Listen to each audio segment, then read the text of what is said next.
Jeg har ventet på denne gravelramme fra kinesiske Oelo med spænding, og nu er den her endelig.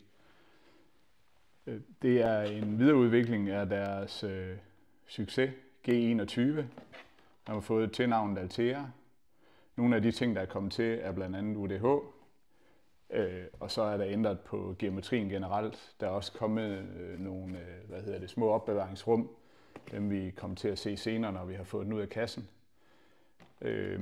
Men skal vi ikke bare se at få den ud af kassen? Så har vi fået hele herligheden ud af kassen. Og som I kan se, så er der her rund sadelpind, som også er en af de nye ting, som man kan bruge hvilken som helst universel sadelpind i rammen, hvis man for eksempel har behov for en med noget affjedring i, eller hvad det nu måtte være. Og det integrerede styr er med flare, som man jo kører med, når man kører gravel.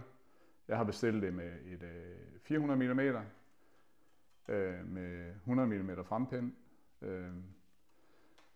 Rammen er en størrelse 58. Jeg er selv 1,85, så det er stort set alt, hvad jeg har haft af cykler, har været størrelse 58. Forgaflen her, som I kan se, den kan også fås med, gevind til mounts, hvis man nu er mere til bikepacking, som ikke lige er det, jeg gør mest i. Så jeg har valgt at tage forgaflen uden, fordi jeg ville ellers bare køre rundt med nogle huller, som jeg ikke skulle bruge til noget som helst. Og så kan I se her på rammen,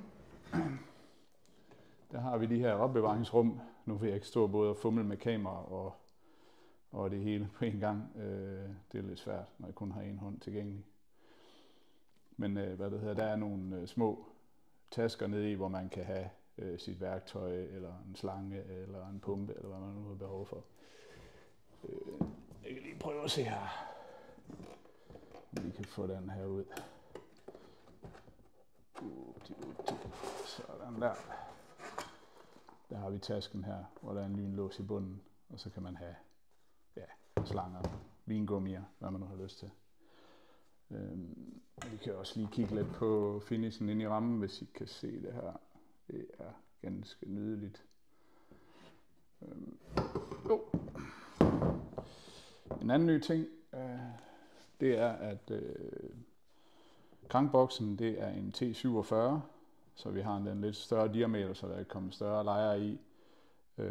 Og det er jo en god ting, især hvis du kører med SRAM dub, hvor du så får nogle bedre lejer, fordi du har større kugler i.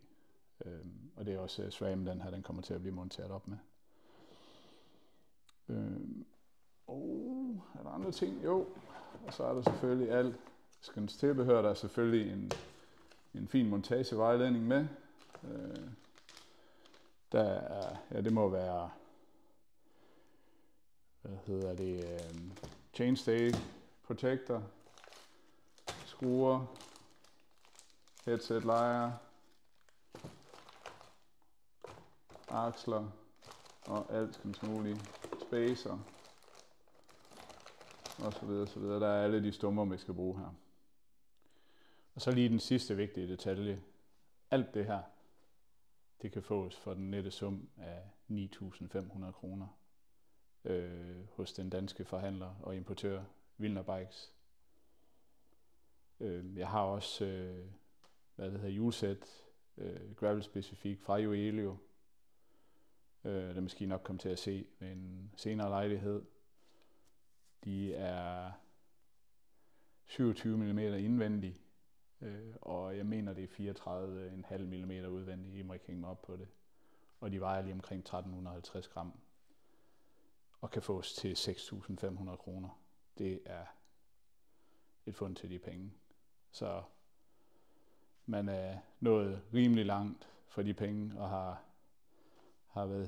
stadigvæk skulle være nemt at få luft i budgettet til en fornuftig geargruppe og sætte på den her. Som jeg nævnte tidligere, så er det SRAM, der kommer på den her, og det bliver den nye Force XPLR 13 Speed, som jeg også glæder mig til at prøve. Jeg er ellers Shimano-mand, har Shimano på alt andet hvad jeg har og har haft af cykler. Så det bliver også spændende. Men det kommer vi også til at kigge mere på, når vi engang skal have den her bygget. Så stay tuned her på kanalen, og så ses vi til en billedvideo engang.